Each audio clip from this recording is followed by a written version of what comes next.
हाँ देखो, क्लास 7 के स्टूडेंट्स आप लोग देखिए,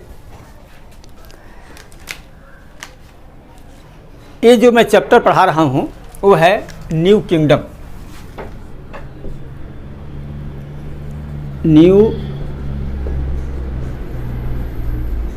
किंगडम्स, द न्यू किंगडम्स। ये चैप्टर जो है इसके मैंने 2 वीडियो भेजे हैं आपके पास। एक वीडियो में नॉर्थ इंडिया के न्यू किंगडम्स, दूसरे वीडियो में डेक्कन्स के न्यू किंगडम्स। आज हम लोग डिस्कस करेंगे साउथ इंडिया के।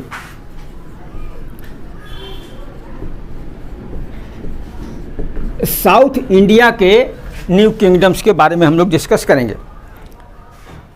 देखिए, साउथ इंडिया वो इंडिया के नीचे वाला पोर्शन है, डेक्कन से नीचे।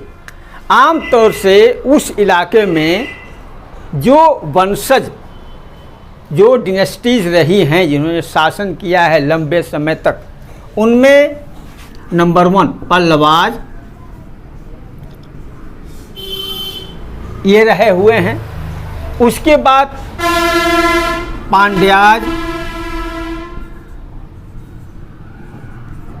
पांड्याज रहे हुए हैं साउथ में। उसके बाद चोलास, चोल वंश के शासक रहे हुए हैं। आमतौर से ये 3 डिनेस्टीज साउथ में रही हैं। साउथ में आमतौर से ये 3 वंश के लोगों ने शासन किया है। अब हम लोग एक एक के बारे में डिस्कस करते जाएंगे, ठीक है। सबसे पहले हम लोग पल्लवों के बारे में पढ़ेंगे, पल्लवाज के बारे में। देखो, आजकल जो आंध्र प्रदेश का इलाका है, तेलंगाना का इलाका है, कर्नाटका का इलाका है, तमिलनाडु का इलाका है, आंध्र प्रदेश, तेलंगाना,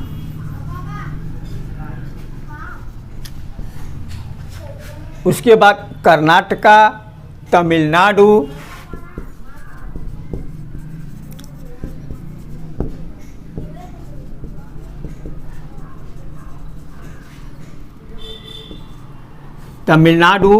ये सारे के सारे राज्य जो हैं, इस क्षेत्र में पल्लवों का शासन था। और पल्लवों की कैपिटल कहाँ थी? कांची। कांची इनकी कैपिटल थी। कांचीपुरम भी कहा जाता है, ये इनकी कैपिटल थी।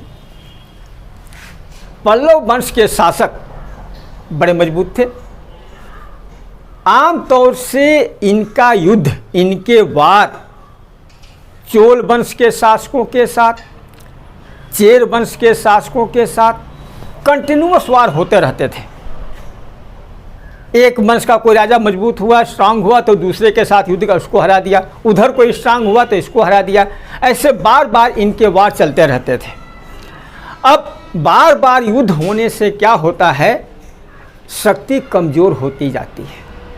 बहुत सारे सैनिक मारे जाते हैं, बहुत सारी संपत्ति, पैसे का लॉस होता है। टेरिटरीज़ हार गए तो टेरिटरीज़ का लॉस होता है, जीत गए तो मिल भी जाती हैं। तो बार बार वार होने से धीरे धीरे राज्य की शक्तियाँ कमज़ोर पड़ती जाती हैं और अंत में धीरे क्या है, वीक होता जाता है। प्रशासन, शासन धीरे धीरे कमज़ोर होता जाता है। और ऐसा होते होते 9th सेंचुरी के, जब 9th सेंचुरी ख़त्म हो, end of the 9th century, 9th में ख़त्म होने वाली थी, वहाँ तक आते आते धीरे धीरे ये डिक्लाइन हो गए, इनका पतन हो गया। पल्लव साम्राज्य लगभग समाप्ति के कगार पर आ गया। पल्लवों के समय में देखा जाए तो इन्होंने जो प्रशासन वगैरह चलाया था उसमें इन्होंने काफ़ी ज़्यादा एडवांसमेंट दिखाई थी। गाँव में सभा और उर ऐसी संस्थाएं बनाती थीं जो वहाँ की प्रशासनिक, गाँव की प्रशासनिक व्यवस्था को देखें। सभा में ब्राह्मण रहते थे, उर में गांव के सभी लोग, दूसरी जाति के लोग रहते, इसमें ब्राह्मण नहीं रहते थे। गांव का जो प्रधान होता था वो इरिगेशन, गांव की सिंचाई का, सड़कों का, एग्रीकल्चर का, कृषि का, आसपास मंदिर बनवाने हैं, ये वो लोग भी, और जो पल्लव शासक होते थे ये भी अपने साम्राज्य में इन चीज़ों का बड़ा ध्यान रखते थे, क्योंकि सारा रिवेन्यू तो कृषि से ही आना है, एग्रीकल्चर से ही सारा रिवेन्यू आना है, सारा रिवेन्यू ट्रेड से आना है। तो राजा लोग इस पर बहुत ध्यान देते थे। तो पल्लव वंश के राजाओं ने इरिगेशन पर, रोड्स, फार्मेशन, रोड बनाने पर, एग्रीकल्चर पर, मंदिर बहुत सारे बनवाए गए हैं, इस पर बहुत ज़्यादा ध्यान दिया, संरक्षण भी करते थे। और शहरों जो छोटे छोटे टाउन होते हैं व्यापारियों के, उनका काम तो उनको नगरम कहा जाता था, नगरम, वो उनका काम वगैरह सब देखते थे, वहाँ उनकी व्यवस्था होती थी। तो कहा जा सकता है कि पल्लवों के शासनकाल में एडमिनिस्ट्रेटिव सिस्टम बड़ा सिस्टमेटिक था, बड़ा अच्छा था। अब पल्लवों के बाद आते हैं थोड़ा सा पांड्याज पर। मैंने दूसरा नाम पांड्याज का बताया था, पांड्याज।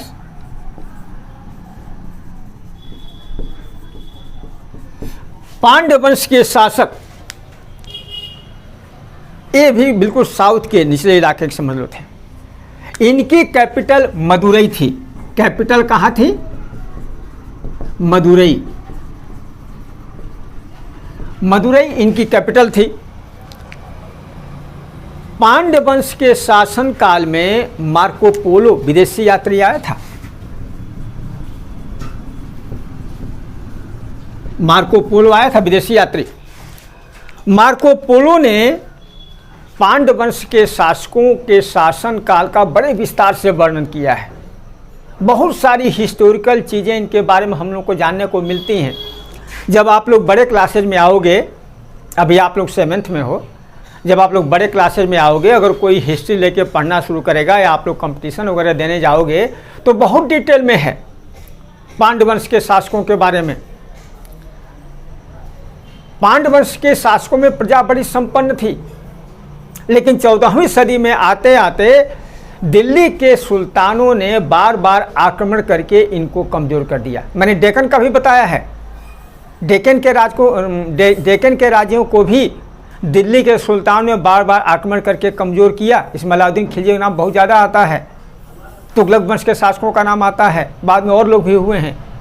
तो वही खिलजी वंश और तुगलक वंश के शासकों ने लगभग 14वीं सदी में बार बार इस पर आक्रमण करके इसको तहस नहस कर दिया, और धीरे धीरे पांड्य वंश जो है डिक्लाइन हो गया। डिक्लाइन का मतलब इस वंश का पतन हो गया। ठीक है, अब देखिए, अब आइए आप लोग थर्ड चोलाज के बारे में। ठीक है, चोल वंश के शासकों के बारे में, ये बहुत ही इंपॉर्टेंट है। नंबर 3 चोलाज, हम लोग इनसे कहते हैं चोल वंश के शासक। हिस्टोरिकल पॉइंट ऑफ व्यू से साउथ में ये सबसे इम्पॉर्टेंट, सबसे स्ट्रॉन्गेस्ट और सबसे फेमस एडमिनिस्ट्रेटिव मामले में चोल वंश के शासक माने जाते हैं। बड़े पावरफुल रूलर थे इसके, और लगभग 4 शताब्दी तक, मतलब 400 ईयर्स तक इनका शासन चला है।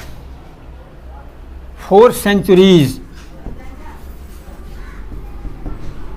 4 सेंचुरीज, 4 सेंचुरी, 400 वर्षों तक चोल वंश के शासकों का शासन रहा है।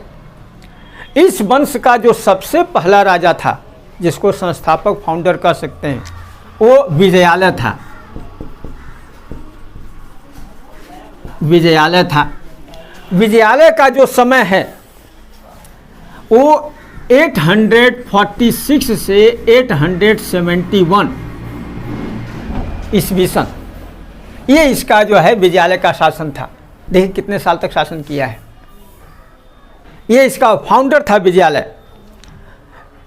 इसने मदुरई को जीत लिया, कॉन्कर्ड मदुरई।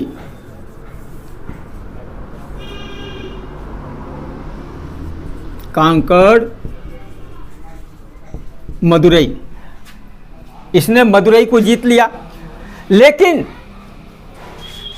राष्ट्रकूट रूलर एक था Krishna third, defeated by Krishna third, A Rashtrakuta ruler. Rashtrakuta शासक कृष्णा थर्ड ने इसको हरा दिया था। राजा चोल या राजा प्रथम, राजा चोल, राजा प्रथम ये भी कहते हैं। इसका समय 1985 से लेके 1016 तक था, 1016 तक था। देखिए 16 और 15, 30-31 साल तक शासन किया है एक राजा।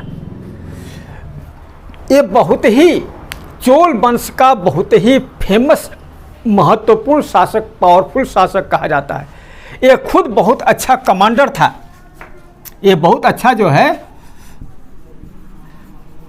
कमांडर था, सेनापति था, सेना का नेतृत्व खुद करता था।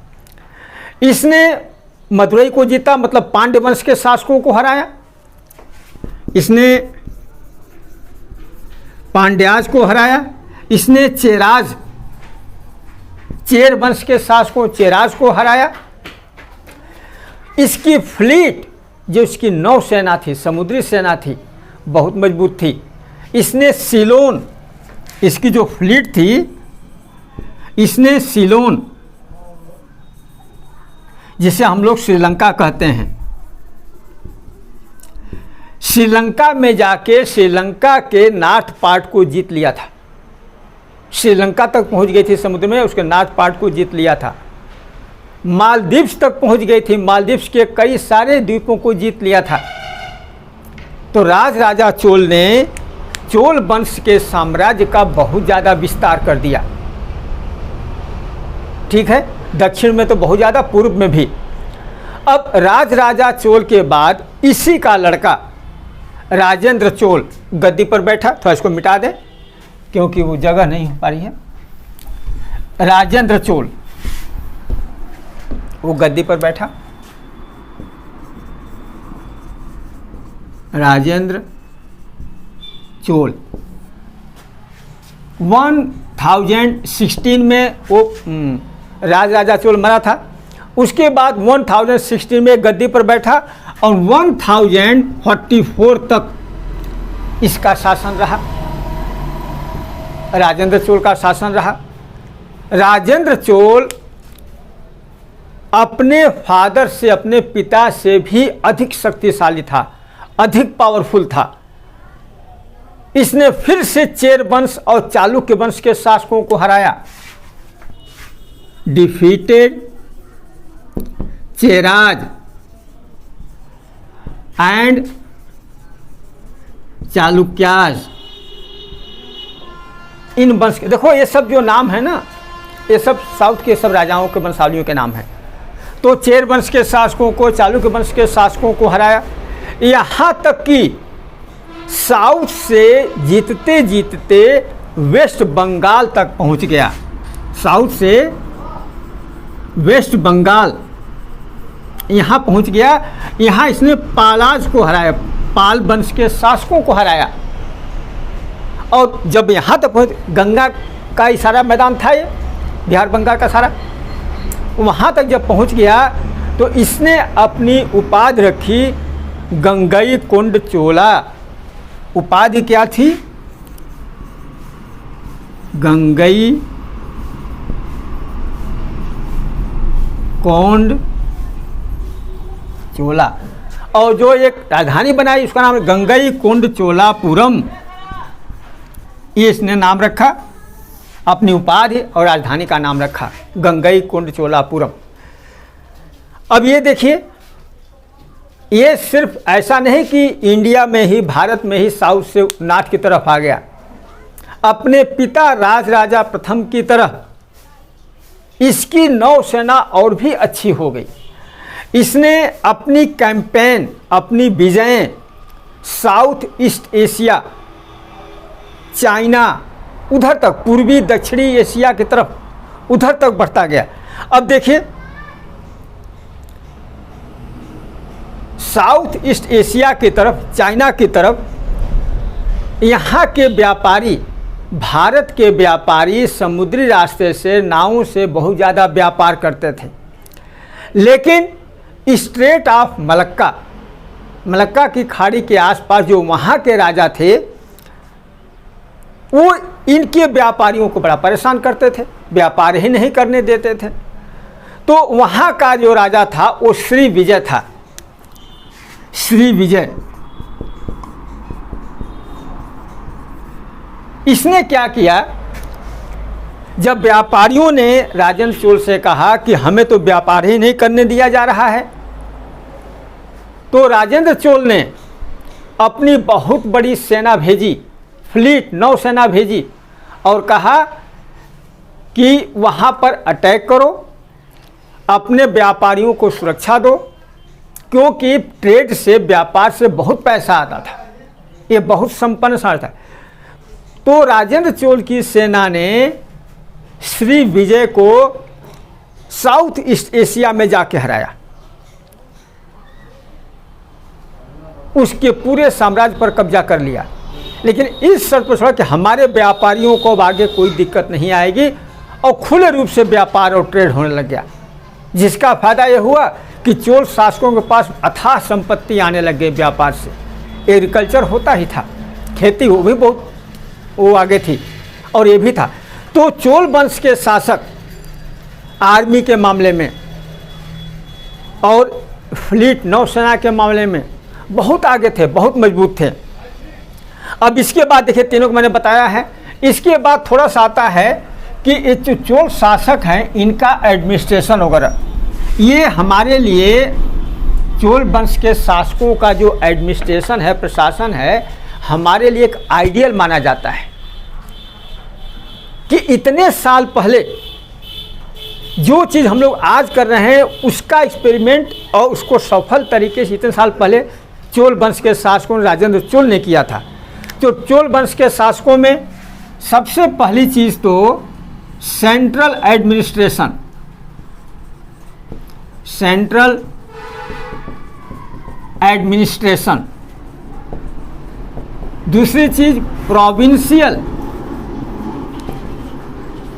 Provincial administration.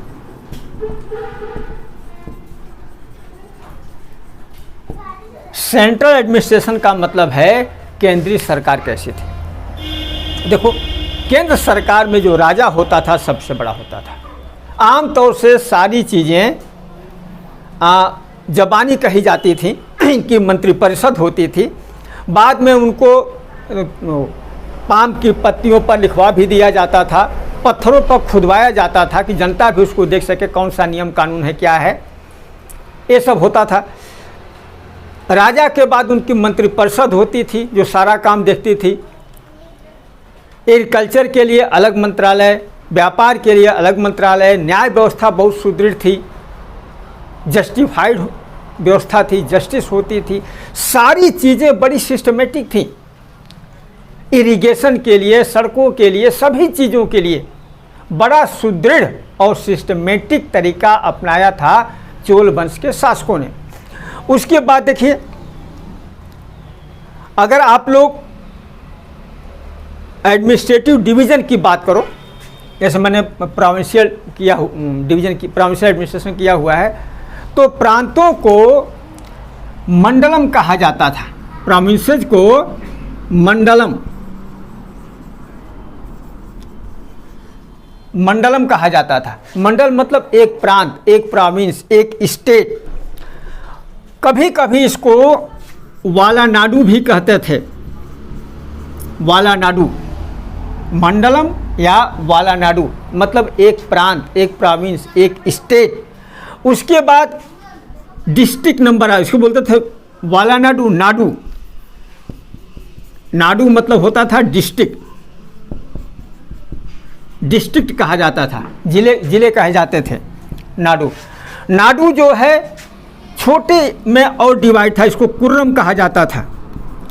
जैसे हम लोग क्या ब्लॉक होता है ना, तहसील मान लो चाहे ब्लॉक मान लो, तहसील मान लो, ऐसे कुर्रम में डिवाइड था। और कुर्रम जो है छोटे छोटे विलेज में डिवाइड था। उन विलेज को ग्रामम कहा जाता था। ग्रामम मतलब विलेज। इसको कह सकते हैं ए ग्रुप ऑफ विलेजेज, गांव का एक समूह।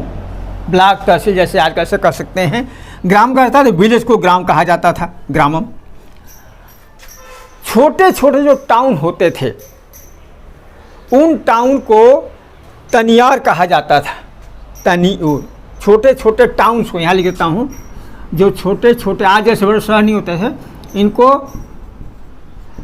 तनियूर, तनियूर कहा जाता था। ठीक है ना।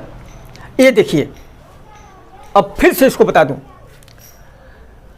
पूरा एडमिनिस्ट्रेशन प्रोविंशियल उसमें डिवाइड था, प्रांतों में डिवाइड था, जिसको मंडलम या वालानाडु कहा जाता था। वालानाडु डिस्ट्रिक्ट में डिवाइड था, जिसे नाडु कहा जाता था। नाडु गांव के समूह में डिवाइड था, जिसे कुर्रम कहा जाता था। और वो कुर्रम छोटे छोटे गांव में डिवाइड था, जिनको हम लोग ग्रामम या विलेज कहा जाता था। अब देखिए इनकी व्यवस्था कैसी थी। विलेज जो छोटी इकाई, यूनिट थी एडमिनिस्ट्रेशन, छोटी इकाई, उनकी व्यवस्था। चोल वंश के शासकों में ग्रामीण व्यवस्था, विलेज एडमिनिस्ट्रेशन सबसे इफिशिएंट और सफिशिएंट था। गांव में असेंबली होती थी। असेंबली, असेंबली बोलते हैं समितियां। 3 तरह की समितियां होती थीं। कहाँ लिखूं इसको, देखो, असेंबलीज। 3 तरह की समितियां होती थीं। नंबर 1 सभा, नंबर 2 उर, और तीसरी समिति होती थी नगरम।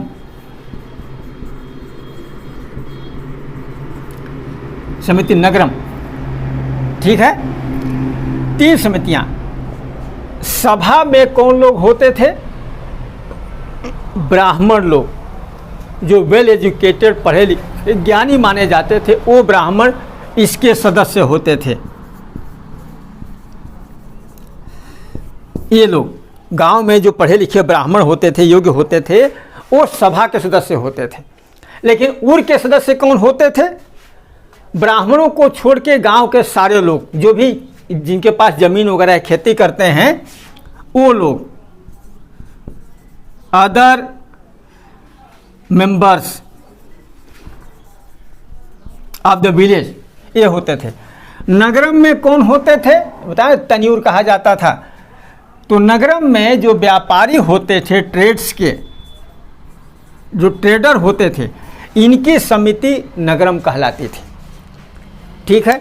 3 समितियां होती थीं जो गांव की देखभाल, गांव की प्रशासनिक व्यवस्था, शहर की प्रशासनिक व्यवस्था, ये सब करती थी। गांव में तालाब की व्यवस्था, टैंक, वाटर टैंक की व्यवस्था, नहरों की व्यवस्था, कुएं की व्यवस्था, आने जाने के रास्ते, सड़कों की व्यवस्था, ये सारी चीज़ें गांव में ये समितियां करती थी।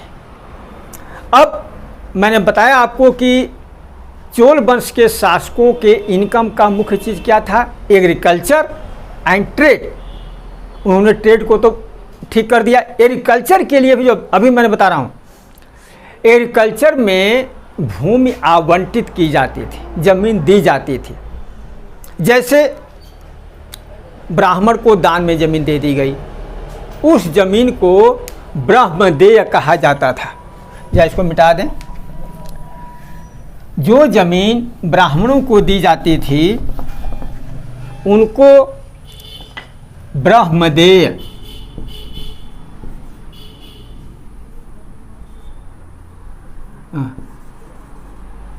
ब्रह्मदेय, ये ब्राह्मणों को दी जाती थी। क्योंकि उस समय शिक्षा, संस्कृति, ये सब कुछ करना, पढ़ाना लिखाना, ये ब्राह्मणों का ही काम होता था। उनको ज़मीन दी जाती, आमतौर से उस पर टैक्स नहीं लगता था, वो ज़मीन टैक्स फ्री होती थी। कभी कभी क्या होता था कि मान लो कोई बहुत बड़ा मंदिर है, मंदिर का खर्चा चलाना है, तो पूरा का पूरा गांव ही उस मंदिर को दान में दे दिया जाता था। जो उससे इनकम हो उससे सारा मंदिर का खर्चा चलता था। तो उसको, उस ज़मीन को देवदान कहा जाता था। देवदान वो टेम्पल को दी जाती थी। Temple, the whole village, whole village, ये पूरा का पूरा गांव किसी मंदिर को दे दिया जाता था। ये देवदान कहलाता था। अब टेम्पल का रोल क्या है? देखो, उस समय में शिक्षा संस्कृति के केंद्र मंदिर ही होते थे। जिन लोगों को शिक्षा ग्रहण करने जाना है, मंदिरों में जाते थे। सारे नृत्य, देखो भरतनाट्यम वगैरह है, जो दूसरे नृत्य वगैरह हैं, संगीत के, शास्त्रीय संगीत के गायन की पद्धतियां हैं, ये सब मंदिरों से पनपी हैं, मंदिरों से पैदा हुई हैं। तो इन सब चीज़ों के सांस्कृतिक, सामाजिक, शैक्षिक के केंद्र वही मंदिर ही माने जाते थे। मंदिरों का बहुत बड़ा रोल था। फेयर या मेले लगते थे। अभी देखो ना, हम लोग क्या बहुत सारे मेले लगते हैं, मंदिरों के आसपास ही मेले लगते हैं। उस समय भी इसका सारा का सारा केंद्र या सेंटर मंदिर ही होते थे। तो समाज के निर्माण में मंदिरों का बहुत बड़ा रोल था। अब देखिए, कुछ कॉमन लोग भी, जो आम जनता थी। आम जनता कैसे थे? आम तौर से लोग सुखी थे, संपन्न थे, आवश्यकताएं बहुत ज़्यादा नहीं थीं। राजा के पास बहुत ज़्यादा एग्रेरियन सिस्टम और पावरफुल मिलिट्री ये सब थी। तो आम जनता को कहा जाए तो सुखी थी। लेकिन समाज में जो बिल्कुल कॉमन पीपल माने जाते हैं, वो उस समय भी अपनी कुछ आवश्यकताओं की चीज़ों के लिए संघर्ष करते रहते थे। कहीं कहीं जाति प्रथा भी जटिल, उसकी जटिलताएं भी देखने को मिलती हैं। ठीक है, तो ये जो चैप्टर है काफ़ी लंबा था। ये तीसरा वीडियो है, थर्ड वीडियो, काफ़ी लंबा चैप्टर है। इस तीनों वीडियो को आप लोग बड़े ध्यान से देखना, बड़े ध्यान से पढ़ना, क्योंकि जब जैसे जैसे आप लोग आगे बढ़ोगे, ये चीज़ें बड़े काम की हैं, ये पूरा बेस बनाती हैं। ठीक है ना? तो ये वीडियो आप बड़े ध्यान से देखना, पढ़ना और सब्सक्राइब और लाइक ज़रूर करना, ताकि मैं आगे वाले वीडियो और अच्छा बना सकूं। ठीक है? Thank you everyone.